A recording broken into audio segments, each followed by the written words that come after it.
Halo semua, apa kabar? Dimanapun kita berada, semoga selalu baik-baik saja.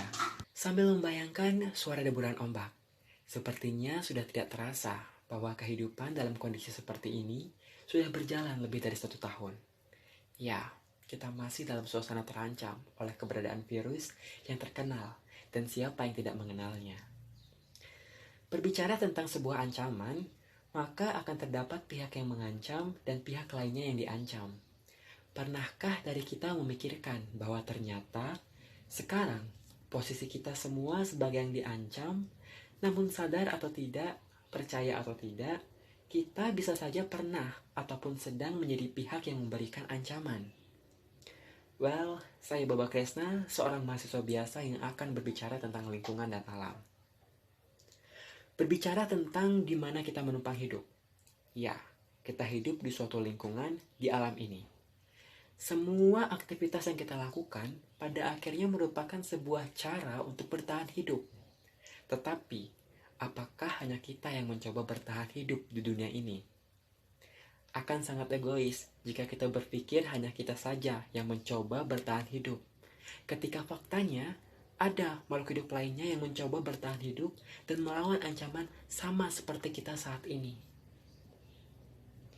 Indonesia, negara kita tercinta, merupakan negara kepulauan yang berada di kawasan tropis dan terkenal dengan ekosistem laut tropisnya. Salah satunya adalah ekosistem terumbu karang yang terdiri dari hewan karang sebagai salah satu pemeran utamanya. Hal tersebut memberikan banyak fungsi untuk makhluk hidup lainnya dan juga tentunya untuk kita semua. Terumbu karang dalam ekosistem terumbu karang menyediakan ekosistem service. Dalam hal ini bisa sebagai habitat makhluk hidup lainnya, tempat mencari makan, tempat memijah, hingga tempat berlindung dari serangan predator. Tidak cukup hanya itu. Akibat keindahannya, ya, keindahan dari terumbu karang ini, maka terumbu karang membuka potensi pariwisata, terkhusus wisata bawah air, dan kita ketahui bersama bahwa sektor pariwisata merupakan sektor penting yang negara ini miliki.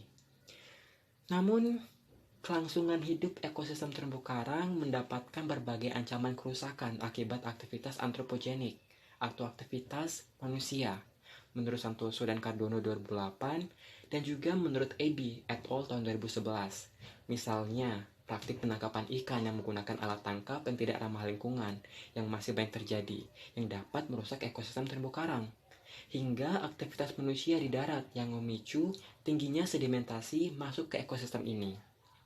Diperkuat dengan penelitian oleh Hepkila et al. Di tahun 2011 bahwa pengaruh runoff yang membawa banyak bahan organik dan nutrien bersamaan dengan sedimen dapat mengancam kondisi ekosistem terumbu karang dengan memicu penyakit karang.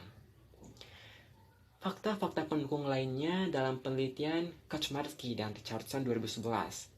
Beberapa tahun lalu misalnya, di Laut Filipina sendiri pernah terjadi sebaran penyakit karang yang cukup banyak, di mana setelah dikenali secara visual, penyakit tersebut adalah ulcerative white spot dan juga massive porites growth anomalies, yang setelah dilakukan pengujian bahan organik di air atau di perairan tersebut, ternyata menunjukkan korelasi yang positif terhadap prevalensinya.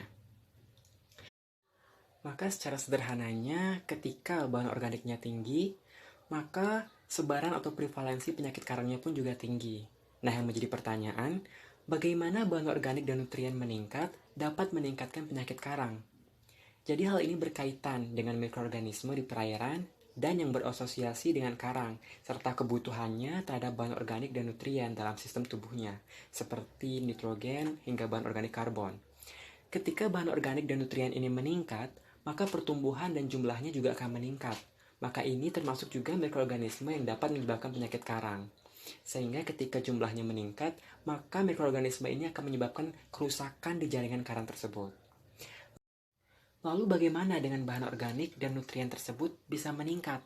Nah, dalam penelitian tersebut dilakukan perbandingan prevalensi penyakit karang di perairan dekat kota yang banyak aktivitas masyarakatnya, termasuk kegiatan pertanian, kegiatan budidaya yang masih sangat buruk dalam pengolahan limbahnya, dan yang dibandingkan dengan perairan yang lebih jauh dari perkotaan yang mana aktivitas masyarakatnya jauh lebih sedikit. Nah, hasilnya menunjukkan bahwa prevalensi penyakit karang di dekat kota itu lebih tinggi, bahan organiknya pun juga lebih tinggi. Hal ini menjadi penunjuk bahwa pernyataan runoff dari darat yang membawa bahan organik dan nutrien itu benar adanya, karena sumbernya berasal dari limbah yang kita ketahui bahwa limbah tersebutlah yang memiliki bahan organik yang sangat banyak, yang dihasilkan dari aktivitas di darat yang tidak diolah dengan baik. Jadi, bahan organik dan nutrien ini berasal dari aktivitas di darat yang mengalir ke laut dengan berbagai macam mekanisme, salah satunya seperti runoff tadi.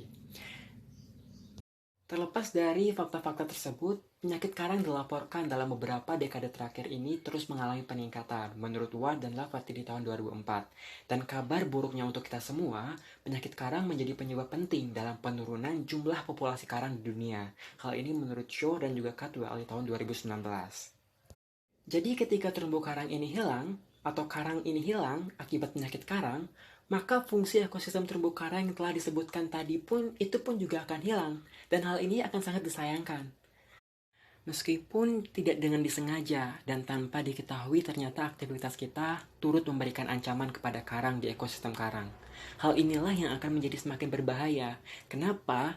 Karena jika kita tidak mengetahuinya, maka hal ini tidak akan pernah berhenti dan akan terus terjadi. Maka dari itu perlu kesadaran yang segera mungkinnya.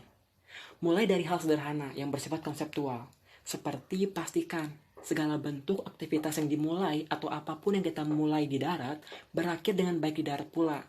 Bayangkan bahwa laut menjadi tempat berakhir atau terakhir dari semua hal bermuara. Jika saja ada hasil aktivitas kita yang tidak diolah dengan baik masuk ke laut dan merusaknya, contoh penyakit karang yang telah disebutkan tadi hanyalah satu dari sekian banyak permasalahan yang ada di laut.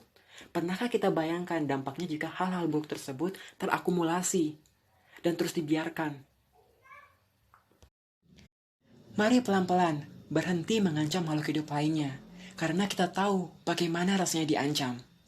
Yuk, bersama kita menuju masa keemasan dalam kondisi sehat. Sekian dari saya, terima kasih.